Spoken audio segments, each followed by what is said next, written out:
আসসালামু আলাইকুম আপা। ওয়ালাইকুম আসসালাম। কেমন আছেন? আছি, ভালো আছি আলহামদুলিল্লাহ। আপনি কেমন আছেন? আমিও ভালো আছি আপা। এই যে আমরা যে পারিবারিক পুষ্টি বাগান দিয়েছিলাম যে এসএসসি রেঞ্জ প্রকল্পের, এইটা থেকে আপনি কি কি উপকার পেয়েছেন একটু বলবেন? অনেক উপকার পাইছি। রমজান মাস থেকে তো আমি অন্য কোনো সবজি কিনি না, শুধু আলু কিনি।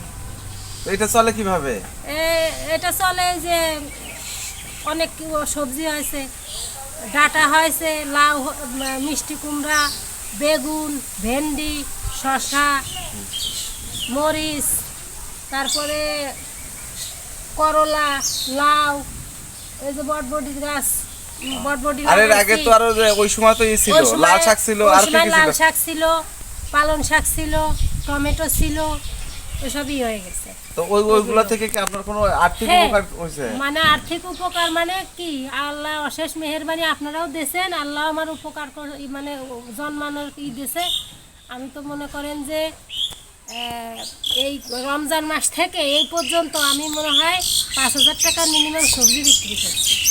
5,000 টাকা? হ্যাঁ, বেশি ছাড়া কম বিক্রি করছি, এবং আমার আত্মীয় স্বজনদেরকেও দিছি এবং প্রতিবেশীদেরকেও। এতে কি আপনার ভালো লাগছে না খারাপ লাগছে? মানে এত ভালো লাগতেছে কি বলবো।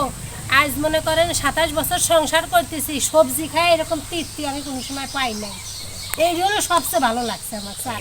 আর নিজেরটা নিজে উৎপাদন করে খাওয়ার উৎপাদন করে, আর এই যে ডাঁটা, ভেন্ডি, বেগুন ভর্তা, আটা আটা, কি যে টেস্ট। আমি সকালে কোনো আমরা তরকারি খাইনি, শুধু ভর্তা দিয়ে ভাত খাই। বেগুন ভর্তা করি, ভেন্ডি ভর্তা করি, লাউ শাক ভাতে দেই, মানে একদিন হেঁটা দিচ্ছি।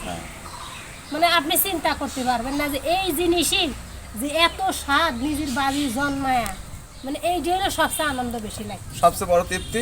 আমরা কিন্তু একদিন এসে ভর্তা খাবো, ঠিক আচ্ছা আছে? অবশ্যই আসবেন, আমরা আসবো। ইনশাআল্লাহ তো আপনাদেরকে আপনারা খাওয়াবো। যারা আমার এই ভিডিওটা দেখছেন, আসলে পারিবারিক পুষ্টি বাগান আমরা এসএসসি রেঞ্জ প্রকল্পের অনাবাদী প্রতি জমিতে 1.5 শতাংশ জমিতে আমরা 1 থেকে 1.5 শতাংশ জমিতে আমরা এই প্রকল্পটা দিয়েছি।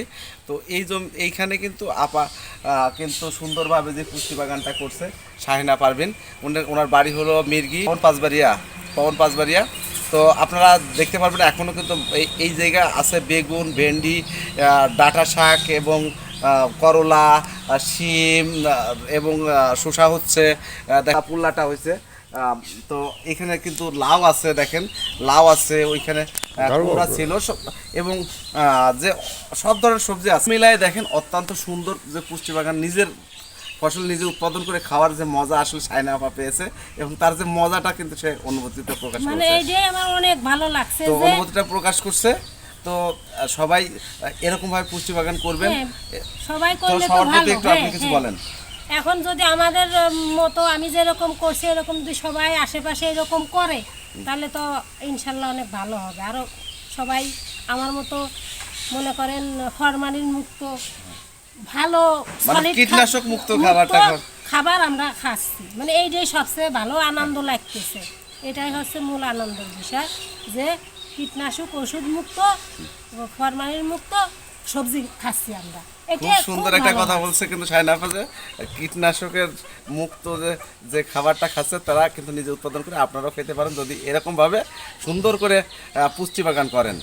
তো এই দেখি যদি কেউ মনে হয় যে দেখবো যে সে কীভাবে করছে, অবশ্যই দেখে যাবেন এবং সবাই পুষ্টি বাগান করবেন। এবং যে সবাই কি করবেন, সবাই পুষ্টি বাগান করবেন এবং বেশি বেশি পুষ্টি পাবেন। অল্প জায়গায় সুন্দরভাবে পুষ্টি বাগান করবেন, বেশি করে পুষ্টি পাবেন, নিজের খাবার নিজে উৎপাদন করবেন, তার মধ্যে আলাদা তৃপ্তি পাবেন। আপনারা যদি এরকম ভিডিও আপনারা প্রতিনিয়ত দেখতে চান, অবশ্যই আমার সঙ্গে থাকবেন। আমার অরবিন্দ কর বিশ্বাস ফেসবুক পেজ এবং নবান্নের কৃষি পেজ এবং নবান্নের কৃষি ইউটিউব চ্যানেলে। তো আপনাদের জন্য আমি নতুন নতুন ভিডিও নিয়ে আসবো, নতুন কিছু বার্তা দিতে। তো আপনারা অবশ্যই সঙ্গে থাকবেন, সবাই লাইক, কমেন্ট এবং সাবস্ক্রাইব করে পাশে থাকবেন, ফলো দিয়ে বেল আইকনটি চেপে দিবেন।